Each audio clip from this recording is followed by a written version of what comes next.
students, a very pleasant morning to you all. Today I am going to teach you about an interesting topic, modals. What is meant by verb? A verb is a word that expresses an action or state of being.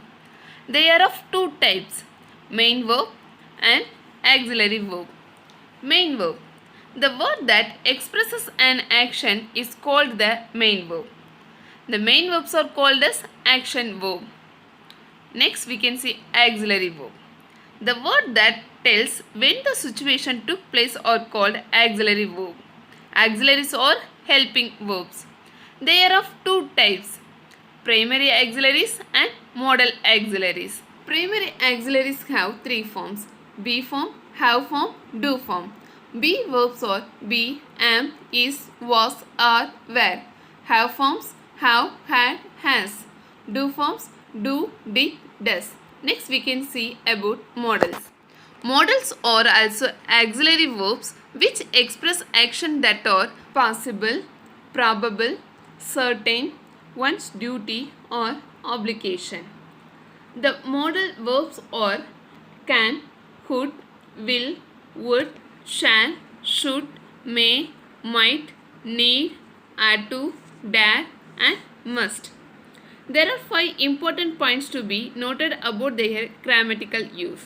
The first point, the modal auxiliary cannot stand alone. It always needs a main verb to go with it. For example, the child can swim. Here, can is a modal verb. When it comes along with the main verb, it gives the meaningful sentence. The next point, the modal auxiliary does not change its form according to the person and number of the subject like primary auxiliaries. For example, he can read, you can read, they can read. Here, there are different subjects like he, you, they. When it comes with these subjects, it does not change its form.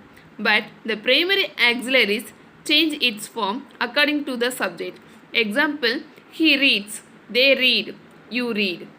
Next point, it does not take the infinitive like primary auxiliaries. For example, we can't use to may, to can, to will, etc. But we can use to have, to do, to be. Next point, it does not take the present participle or past participle form. Only the main verb can come after a modal auxiliary. For example, he can talk. They don't have ing forms. Next, let us see the functions of modal auxiliaries. A modal auxiliary adds something extra to the meaning of a sentence. It expresses the speaker's purpose. For example, on obligation, suggestions, instructions, possibility and probability, offers and invitations, refunds or rejection, typical behavior, request and advice. Next we can see the modal auxiliaries and their various functions. First we can see the functions of can and can't. It functions as ability, inability, possibility, prohibition, permission, suggestion, request and invitation. For example, Bobby can play the guitar. Here, can functions as ability.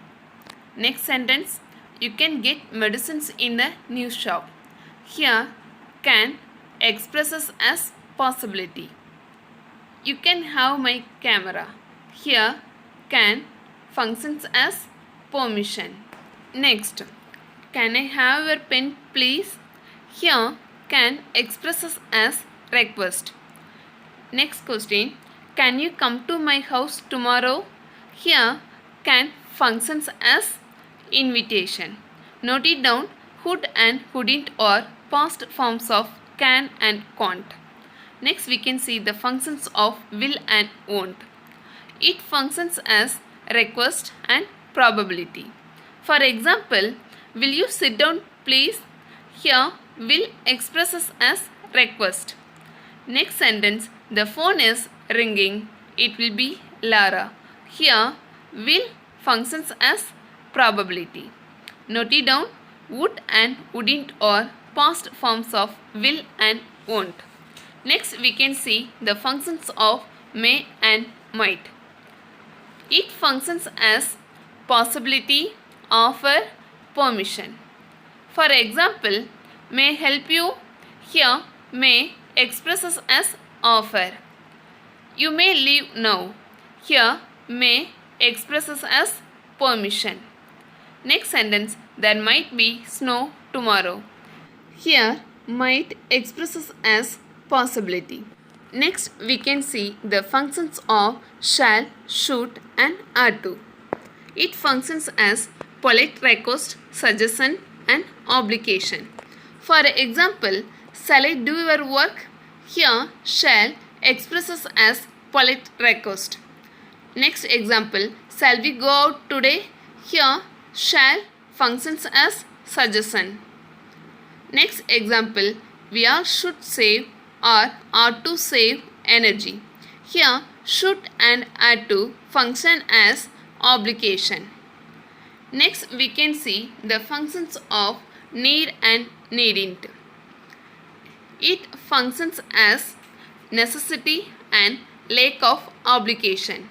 For example, you really need a haircut. In this sentence, need functions as necessity. Next example, you needn't go to office.